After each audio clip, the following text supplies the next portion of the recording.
गरीब भाई की अमीर बहन। किशोर और पिद्दी दो भाई बहन थे। पिद्दी बहुत खर्चीले स्वभाव की थी। वो जितना कमाती अपने ऐशो आराम में पैसे उड़ा दिया करती। लेकिन किशोर समझदार था, घर को साथ लेकर चलना जानता था। अपनी बहन के जितना कमाता तो नहीं था, लेकिन फिर भी वो किसी तरह घर का खर्च चला लेता था। एक दिन पिद्दी किशोर से कहती है, किशोर तुम थोड़ा ज्यादा क्यों नहीं कमाते? मेरे दोस्त रोज मेरा मजाक उड़ाते हैं। अरे बहन, मैं कोशिश तो कर रहा हूँ। अच्छा सुनो, अगले महीने रक्षाबंधन है, मुझे सोने का हार चाहिए, इससे कम कुछ भी ना लूंगी। अरे दिला दूंगा बहन। किशोर को पूरी रात नींद नहीं आती। उसके दिमाग में बस ये चल रहा था कि उसकी माली हालत इतनी बिगड़ चुकी है, अब वो सोने का हार कहां से लाएगा। अगले दिन किशोर सुबह सुबह घर से ये बोलकर निकल गया कि दीदी, मैं गांव से बाहर जा रहा हूँ, कुछ दिन घर नहीं आऊंगा। किशोर ने अपने काम के साथ साथ फेरी में कपड़े बेचने भी शुरू कर दिए, जिससे वो ज्यादा से ज्यादा पैसे कमा सके। रात में वो एक बिल्डिंग की चौकीदारी भी करने लगा।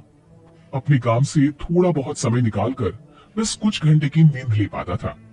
और कब वो कुछ दिन एक महीने में बदल गए और रक्षाबंधन भी आ गया, पता ही नहीं चला। लेकिन किशोर अभी तक घर वापस नहीं लौटा। जहां वो काम करता था, पिद्दी के नाम का गुल्लक रखा हुआ था। किशोर ने उस गुल्लक को फोड़ा और सारे पैसे इकट्ठा करके एक सोने का हार खरीद लिया। घर में पिद्दी किशोर का इंतजार कर रही थी। तभी किशोर आता है। कहाँ चले गए थे? 4 दिन का कहा था और एक महीने से पता नहीं कहाँ गायब हो गए थे। मैंने बस एक हार मांगा था और तुमने तो घर ही छोड़ दिया। अरे मुझे थोड़ा काम मिल गया था। कुछ नहीं, सब समझती हूँ, बहाने थे तुम्हारे। अपनी बहन के लिए इतना भी नहीं कर सकते, कैसे भाई हो? चलो यहाँ बैठो, राखी बांधती हूँ। पिद्दी ने किशोर को राखी बांधी।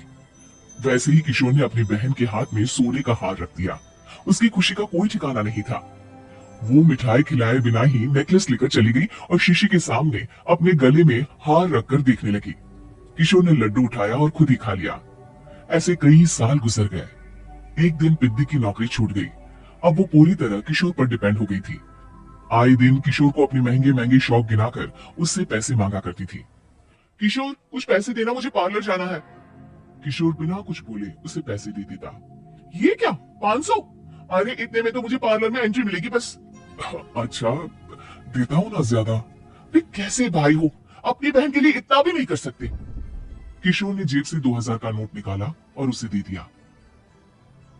किशोर गरीबी में रह लेता था, लेकिन अपनी बहन को कभी कोई कमी नहीं होने देता था। बेटा, पिद्दी तुम्हारी बहन है, उसे कभी किसी चीज की कमी मत होने देना और उसका ध्यान रखना, क्योंकि भाई का फर्ज होता है अपनी बहन का ध्यान रखना। किशोर ने माँ की कही ये बात हमेशा के लिए याद कर ली थी। शायद माँ की इसी बात की वजह से किशोर पिद्दी की हर जिद पूरी करता चला आ रहा था। किशोर, आज मैं अपने दोस्तों के साथ पार्टी करने जा रही हूँ, मुझे कुछ पैसे दो ना। किशोर पिद्दी को समझाता है, लेकिन पिद्दी नाराज होकर चली गई और अपने कमरे में सुबक सुबक कर रोने लगी। किशोर अपनी जेब से कुछ पैसे निकालता है और पिद्दी को दे देता है। किशोर खुद कभी अच्छे कपड़े नहीं पहनता, लेकिन पिद्दी को राजकुमारी की तरह रखता। पिद्दी के जाने के बाद किशोर अपने काम पर निकल गया। एक तरफ पिद्दी अपने दोस्तों के साथ मस्ती कर रही थी, तो वहीं दूसरी तरफ किशोर पैसे कमाने के लिए कड़ी मेहनत कर रहा था। कुछ और दिन ऐसे ही बीत गए। एक दिन पिद्दी एक लड़के को लेकर घर आई और उसे किशोर से मिलवाया। किशोर, मुझे इस लड़की से शादी करनी है, लेकिन इनके मम्मी पापा बोल रहे हैं कि उनको दहेज में एक कार चाहिए, तभी वो मेरा और पंकज का रिश्ता कबूल करेंगे। लेकिन बहन, कार खरीदना कोई सब्जी खरीदने के बराबर तो नहीं है। अरे कैसे भाई हो तुम, अपनी बहन के लिए इतना नहीं कर सकते? देखो, मैं ज्यादा इंतजार नहीं कर सकती, तुम्हें 1 साल में मेरे लिए कार खरीदनी ही होगी। अच्छा पंकज, एक काम करो, कल तुम अपने माता पिता को घर बुला लो, मैं उनसे तुम्हारे और पिद्दी के रिश्ते की बात कर लेता हूँ। अगले दिन किशोर के छोटे से घर में पंकज और उसके माता पिता आते हैं। बेटा, तुम्हारी बहन ने हमारी शर्त तो बता ही दी होगी। जी बेटा, तुम तो इतने छोटे घर में रहते हो, दहेज कहाँ से लाओगे? मैं अपनी बहन की खुशी के लिए सब कुछ कर सकता हूँ। पंकज और पिद्दी का रिश्ता तय हो जाता है। किशोर अब अपनी क्षमता से 4 गुना ज्यादा काम करने लगता है। सुबह सबके घरों में न्यूज़पेपर फेंकता, दिन में मजदूरी करता और रात में चौकीदारी करता। खूब मेहनत करके किशोर ने अपनी बहन की शादी के लिए पैसे जुटा लिए। उसने अपनी बहन के लिए कार खरीद ली। जब वो पिद्दी के ससुराल वालों से मिलने गया तो उन्होंने किशोर से और पैसों की मांग की। इस बार किशोर हार चुका था। पिद्दी, पिद्दी माफ करना, मैं तुम्हारी शादी उस लड़के से नहीं कर सकता। वो लालची लोग हैं, उन्हें सिर्फ पैसों से मतलब है।